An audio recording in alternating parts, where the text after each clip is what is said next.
के रूप में अदिति की उपासना धीरे धीरे वर्तमान समय में अब बंद हो गई है। अदिति दक्ष प्रजापति की पुत्री और महर्षि कश्यप की पत्नी, वही महर्षि कश्यप जिन्होंने एक असुर से लोगों के प्राण बचाए थे और उस स्थान का नाम उनके नाम पर कश्मीर पड़ा था।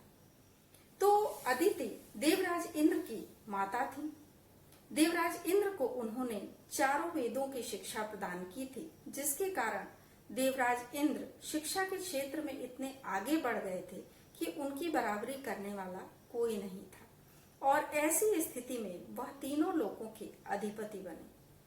अदिति का वर्णन ऋग्वेद के 8वें मंडल में गो माता के रूप में किया जाता है।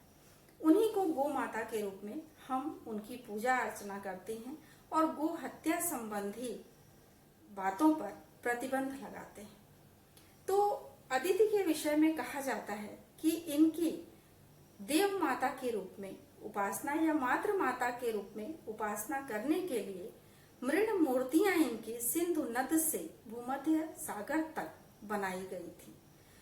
ऐसी देव माता जिन्होंने जब देखा कि देवताओं और दैत्यों का युद्ध 12 वर्षों तक चला और देव जो है वन वन भटक रहे थे दैत्यों के आतंक से, उस समय उन्होंने सूर्य देव की उपासना की और जब सूर्य देव प्रसन्न होकर प्रकट हुए तो उन्होंने उनसे यह आशीर्वाद मांगा कि आपका यह तेजोमय स्वरूप मेरे गर्भ से जन्म ले और पूरे संसार में प्रकाशमान होकर के देवताओं की सुरक्षा करे।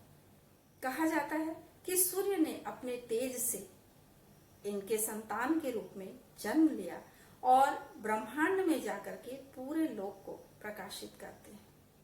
तो देव माता अदिति ने पूरे संसार के लिए एक माँ के रूप में सभी की सुरक्षा का ध्यान रखा और देव माता के रूप में उनकी पूजा होती रही।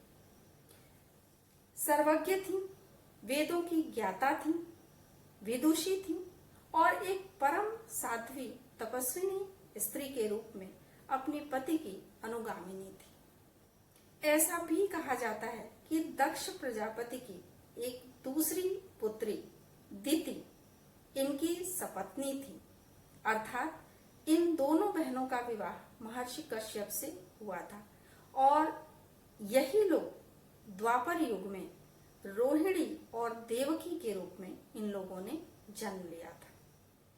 तो इन्हीं के कोख से भगवान विष्णु ने वामन अवतार लिया था, इसलिए ये विष्णु भगवान की भी माता कही जाती हैं। तो इसी कारण इतने लोगों की माँ बनने के कारण या इतने लोगों की सुरक्षा करने के कारण या माता के रूप में सभी की रक्षा करने के कारण इनको देव माता या लोक माता की संज्ञा दी जाती है। तो आज के लिए देव माता अदिति की चर्चा और कल मैं फिर किसी अन्य वेदज्ञ विदुषी की चर्चा लेकर पुनः उपस्थित होंगी।